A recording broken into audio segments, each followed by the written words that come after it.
The investors who survived the last crypto crash all had one thing in common. And it wasn't what they bought. It was what they were holding when the market collapsed. Most beginners look at stablecoins and see boring digital dollars sitting around earning nothing. That perception is why they panic sell at the bottom and chase rallies at the top. They never realized the boring asset was the actual weapon all along. In the next 12 minutes, I'm showing you the 4 strategic uses of stablecoins. First, digital business investment. The differences between USDC, USDT, and DAI that actually matter. And exactly how I earn 5 to 8% on stablecoins without getting wrecked by depeg risk. By the end of this video, you'll never look at the cash portion of your portfolio the same way again. Let's get into it. Let's start with what stablecoins actually are, because most explanations get this wrong. A stablecoin is a cryptocurrency designed to maintain a one-to-one peg with a fiat currency. It's a PAF, usually the US dollar. 1 USDC equals $1. 1 USDT equals $1. That's the promise. The mechanics behind how that promise gets kept is where the differences become critical. There are 3 stablecoins that dominate the market in 2026: USDC, USDT, and DAI. They sound similar. They function very differently. And the type you hold matters way more than most people realize. USDC is issued by Circle, a regulated US company. Every USDC token is backed 1-to-1 by actual US dollars and short-term treasury bills held in regulated custodian banks. They publish monthly attestations from accounting firms verifying the reserves. From a transparency and regulatory perspective, USDC is the gold standard. It's the stablecoin I keep most of my dollar exposure in. USDT, TetherTem, is the largest stablecoin by market cap and also the most controversial. Tether, the company, has had a long history of regulatory issues, opaque reserve disclosures, and reserves that include commercial paper and other assets that aren't pure dollars.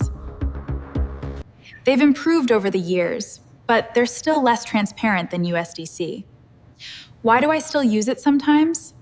Because liquidity is everything in crypto, and USDT has the deepest liquidity on most exchanges, especially internationally. I use USDT only when I'm actively trading or moving funds across exchanges. I never hold large amounts of it for long periods.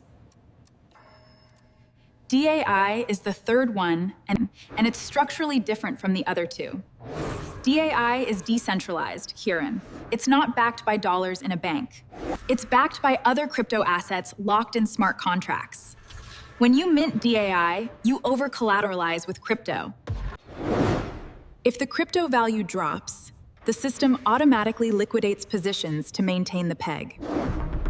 The advantage is that DAI doesn't depend on any single company or bank. The disadvantage is that during extreme market stress, the collateral system itself can come under pressure. DAI is my hedged rind. I keep some DAI as a backup specifically because it's not exposed to the same regulatory risk as USDC or USDT. Now here's the part most beginners miss. Stablecoins are not all stable. The peg can break.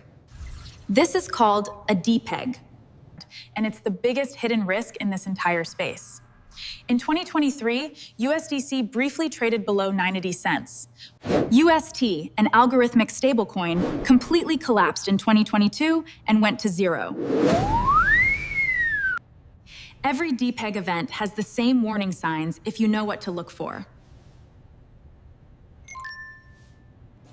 I'll come back to this in a minute. So what are stablecoins actually for? Most beginners only use them for one thing, PM, sitting in cash. There are 4 real uses, and most people miss 3 of them. Use number 1, caking, dry powder. This is the strategic concept I covered briefly in video 1. Dry powder means stablecoins. Keep ready to deploy when the market crashes. The math is brutal.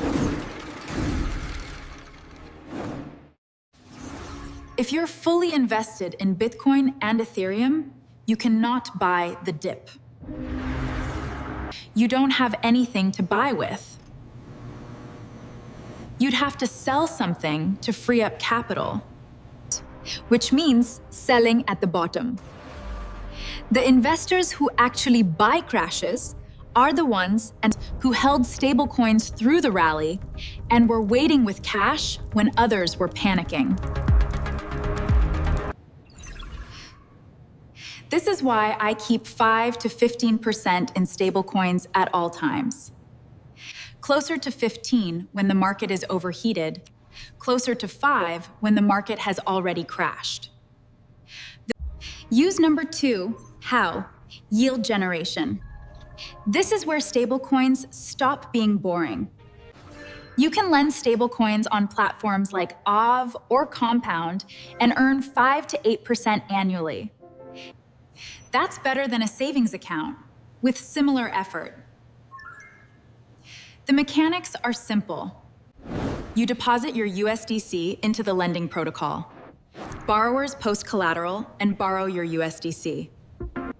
They pay interest. You earn it automatically. The interest comes from real economic activity. Traders borrowing dollars to buy more crypto. Businesses needing short-term capital. Market makers managing liquidity. This is not Ponzi yield. It's real demand for borrowed dollars. The smart way to do this, split your stablecoin yield across multiple platforms. Don't put all of your stablecoins into a single protocol. If that protocol gets hacked, you lose everything. I split mine across 2 or 3 of the largest, most battle-tested lending protocols. Slightly lower convenience, dramatically lower risk. Use number 3, praying, profit-taking without going to fiat. This is the use case that most beginners completely ignore, and it's huge. When you take profits in crypto, get out. Most people sell to fiat time, convert to dollars, send to bank account, pay taxes, repeat. Every step has friction. Bank delays, wire fees, tax events, reduced flexibility. Stablecoins solve this. When I want to take profits on a position, I sell into stablecoins. The dollars are in my crypto wallet, ready to redeploy. No bank involved, no waiting period. The capital stays inside the crypto ecosystem where I need it to be. Tax obligations still apply on the swap and tame. I covered that in video 4 time. But the operational flexibility is night and day compared to going through traditional banking. Use number 4 tie, volatility protection during turbulence. When I sense the market is entering a high-risk period, funding rates extreme, RSI showing major divergence, MVRV Z-score in danger zone PIVE, I increase my stablecoin allocation. Not all the way out, just up, from 10% to 15%, from 15 to 20 in extreme cases. This isn't market timing, it's risk management. I'm not predicting the crash. I'm reducing my exposure to a crash if one happens. If I'm wrong and the market keeps going up, when I miss some upside on the stablecoin portion, that's the cost. If I'm right and the market crashes, I have meaningfully more dry powder. The asymmetry favors the strategy. Now back to depeg risk. Because none of this matters if your stablecoin breaks its peg. Here are the rules I follow to minimize depeg risk. Rule 1, 10. Diversify across stablecoin types. Don't keep all your stablecoin allocation in a single coin, even USDC, even Tether. I split mine roughly 70% USDC, 20% DAI, 10% USDT for liquidity needs. If one breaks, I'm not wiped out. Rule 2, 10. Watch the warning signs. Stablecoin depegs almost never happen without warning. The biggest warning is the price itself starting to drift on major exchanges. If USDC trades at 0.998 on a major exchange instead of 1.00, that's a tiny signal that something is happening.